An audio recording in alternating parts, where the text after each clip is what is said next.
Oh shit, looking at this script, napakahaba nito. So let's not waste any more time. This is the third part of the history and story of Alak tutorials, the final part of this trilogy. Same shit kung hindi nyo pa napanood yung history and story of Alak tutorials part 1 and 2. The link is in the description, yung mga videos na yun.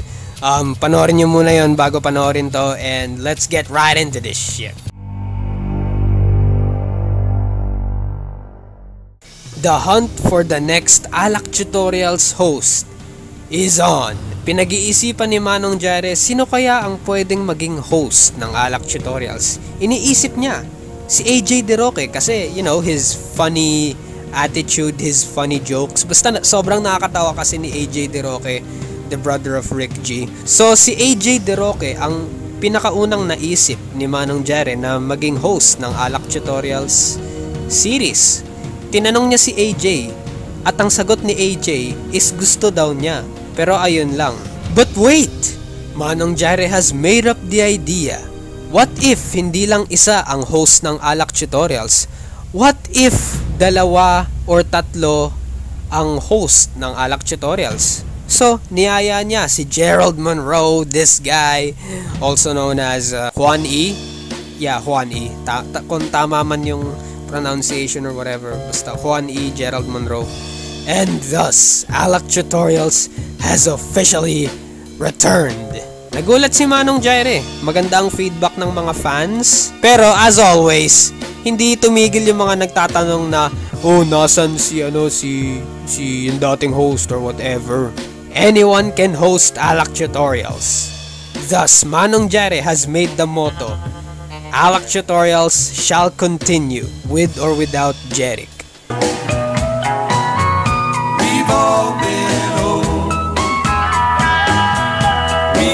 It was a free world, a free series, with each episode being uploaded weekly. Nagiging weekly na ang Alak tutorials. Manong Jireh didn't stop there. Later on, Rick G, Kirizama, Chad, the big three, Rick G, Kirizama, and Manong Jireh would host Alak tutorials minsan. You know, the big three, people like the big three. And we're surprised about that. Naging weekly ang Alak tutorials, and each episode may bagong meme, each episode may bagong quotes, and each episode may mga nangyayaring memorable, you know, during the episodes, giving fans enjoyment like never before. Mix thoroughly, shake thoroughly, drink thoroughly. Not to mention, every aspect of Alak tutorials has been given major improvements. Lightings, new camera, mga camera girls in the background. Yeah, may mga camera girls, cameramen, basta may mga nagka-camera na sa amin. Parang full-on production na talaga ang nangyari sa Alak tutorials.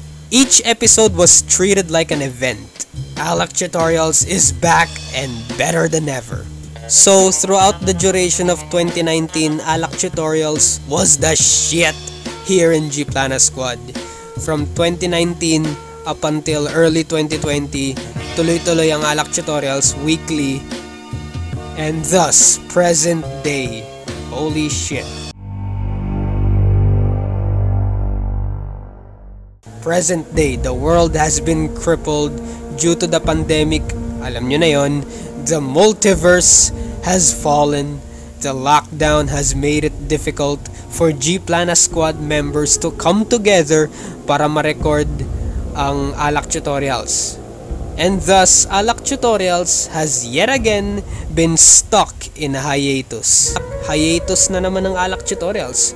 Pero unlike before, this time, sure na babalik talaga ang Alak tutorials. At sure na babalik ang Alak tutorials with a bang. Alak tutorials will return with a bang. And Alak tutorials, dahil sa, you know, nangyari, circumstances or whatever the fuck, dahil doon, magkakaroon ng napakalupit na event, no? Ang Alak tutorials. And Alak in general. And that is Alak Mania. 7 days, 7 episodes, 7 mixes, and 7 hosts.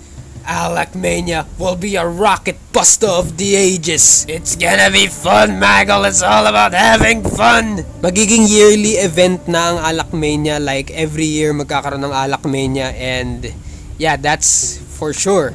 So Alak Mania coming soon. Kung kailan man magluluwang ang NCR, basta kung saan pwede na mag-travel ang halimbawa yung taga Rizal makapasok ng NCR, Mandaluyong or whatever. Basta yung maging medyo maluwang na, yung pwede na mag-travel pati yung mga minors, dun magkakaroon ng Alak Mania.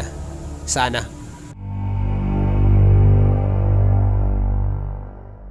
In conclusion, merong mga iba pa rin, like a small minority, na nagtatanong kailan babalik ang dating host.